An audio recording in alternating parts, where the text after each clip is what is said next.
नमस्कार। Super India news TV में आपका स्वागत है। मैं हूं राजेश आर्य।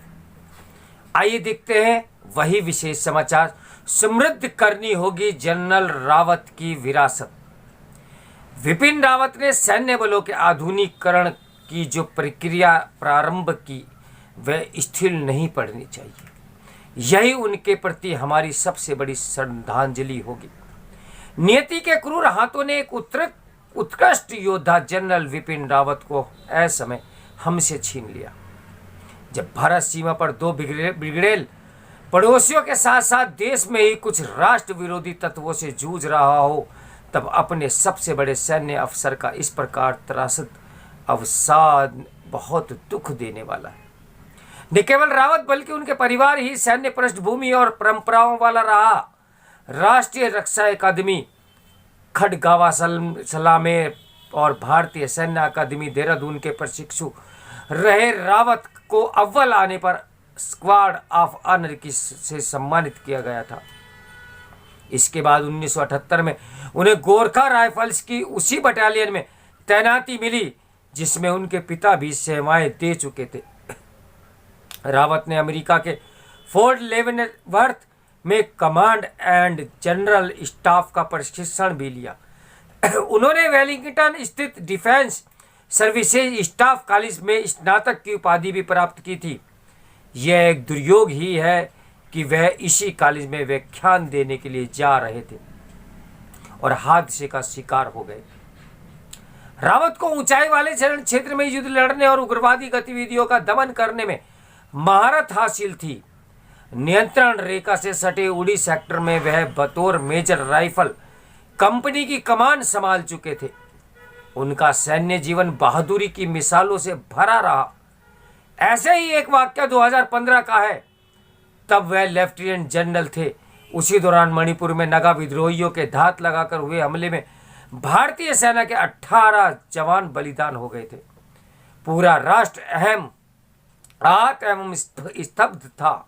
तब रावत के नेतृत्व में ऐसी रणनीति बनी कि सेना के जवानों ने म्यांमार की सीमा में घुसकर अलगाववादियों को ढेर किया।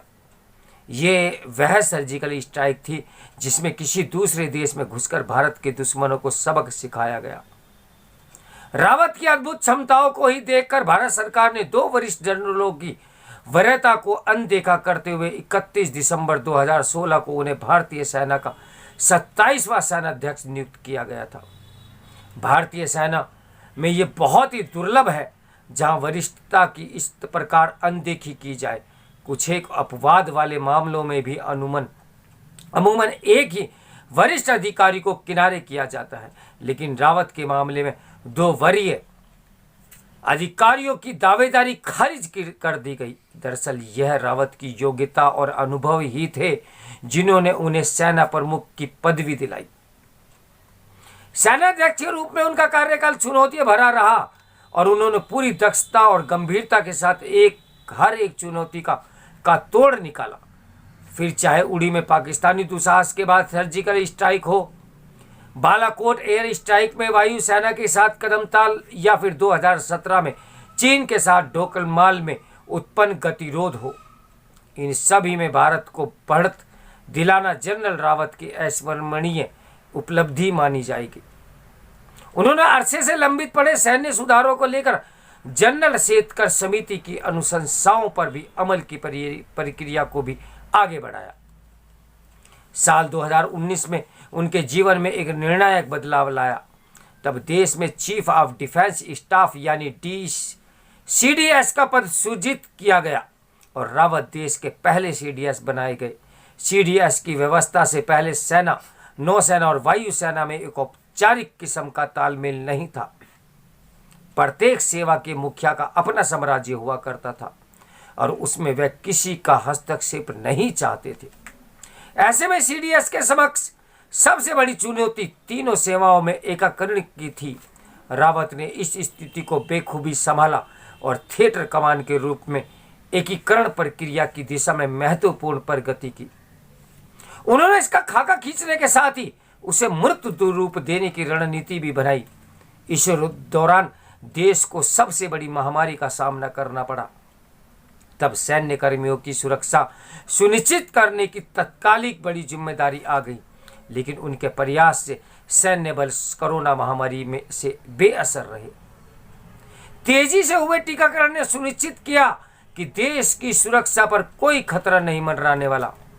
चीनी सेना इस मौके का लाभ उठाने और 1962 को दोहराने की फिराक में थी, लेकिन उसे मुंह तोड़ जवाब दिया गया।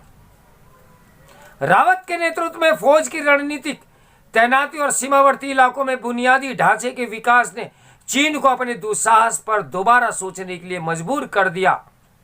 उनके नेतृत्व में भारत ने पाकिस्तान और चीन दोनों मोर्चों पर एक साथ निपटने की रणनीति तैयार की।